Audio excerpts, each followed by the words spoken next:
উপোস করলেই যদি ভগবান খুশি হতেন, তাহলে এই পৃথিবীতে বহুদিন খালি পেটে অভুক্ত থাকা ভিখারীরা সব থেকে ভাগ্যবান হতো। উপবাস অন্যের নয়, বিচার ধারার করুন। নিজের চোখে সঠিক হওয়া প্রয়োজন।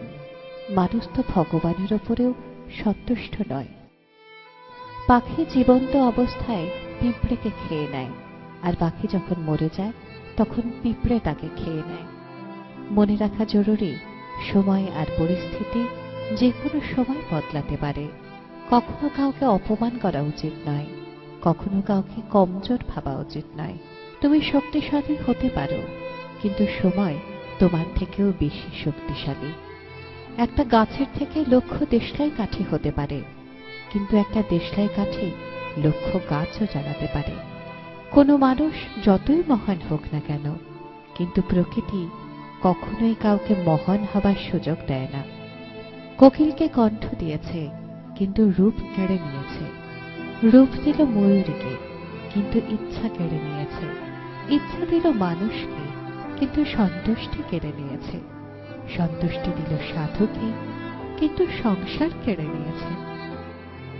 কখনোই নিজের উপর অহংকার করো না, তুমি তো সাধারণ মানুষ। ভগবান তোমার আর আমার মতো কত মানুষকে মাটি দিয়ে বানিয়ে মাটিতেই মিশিয়ে দিয়েছে।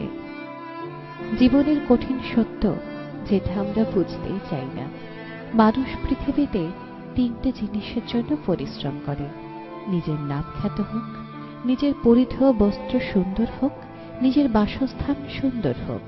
কিন্তু মানুষ মারা যাবার পর ভগবান তার এই তিনটে জিনিসই সর্বপ্রথম বদল করে দেয়। তা হলো নাম, যা হয়ে যায় স্বর্গীয়; বস্ত্র, সাদা থান বা কফন; বাসস্থান, শ্মশান।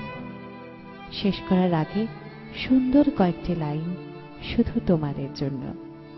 একটা পাথর একবার মন্দিরে পৌঁছলে ভগবান হয়ে যায়, কিন্তু মানুষ মন্দিরে প্রতিদিন যায়, তবুও পাথরই থাকে। আর এই মেসেজটি ভালো লাগলে সবাইকে, নিজের আপনজনদেরকে শেয়ার করুন।